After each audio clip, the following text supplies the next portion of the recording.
안녕하세요. 제35강입니다.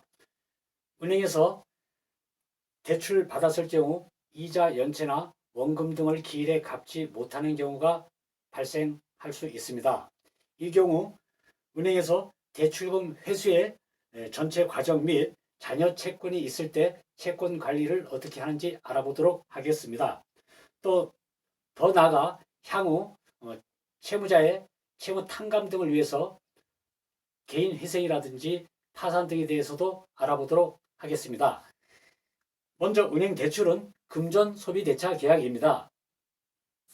자. 금전 소비 대차 계약이란 채권자 은행에서 채무자 고객에게 돈을 빌려주는 것을 말합니다. 즉, 채권자는 대여금 반환 채권을 갖고 있고 채무자는 기간이 되면 이자 및 원금을 상환해야 되는 것입니다. 담보대출과 무담보대출로 크게 구분할 수 있는데 대출금이 연체되었을 때 그 채권 회수의 전 과정을 살펴보도록 하겠습니다. 먼저 담보대출을 보겠습니다. 금전소비대차 계약이 채권계약으로서 성립되어 있고 그 다음에 채무자 소유 아파트 등의 부동산의 근저당권 설정 계약과 등기하도록 되어 있습니다. 즉 등기소에 가서 등기해야지만 되는 것입니다.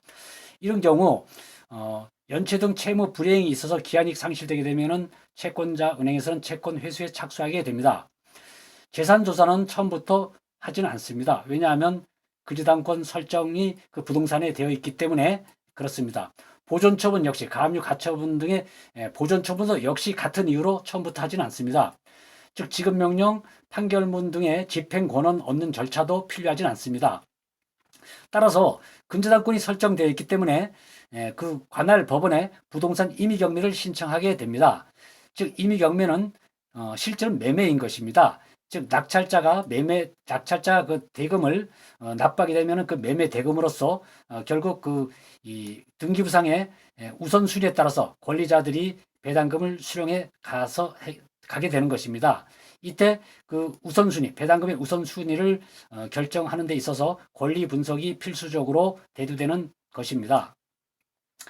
따라서 1순위 근저당권자로서 채권 회수, 즉 배당금 수령을 완료하게 되면은 즉 채권 전액을 회수하게 되면 종료하게 되는 것입니다. 그러나 반드시 그 담보물이 충분하여서 회수가 다 되는 경우란 문제 없겠지만은 담보물이 그 가액이 부족해서 배당금이 부족해서 잔여 채권이 남게 되면은 무담보 대출로서 남게 됩니다. 이 경우 은행에서는 대손상각 후 별도 관리를 하게 됩니다. 이 대손상각이란 것은 회계상 손실 처리해서 비용 처리해서 법인세를 낮추거나 또 재무상태표의 어떤 자산 제외함으로 인해서 건실화를 깨하는 것입니다. 아무튼 무담보 대출로서 별도로 관리를 하는데 이때 있어서는 그 소멸시효 기간을 중시해야 됩니다. 즉 이 소멸시효 기간이 지나가게 되면은 채권이 소멸시효로 소멸하기 때문입니다. 즉 상사채권은 5년입니다.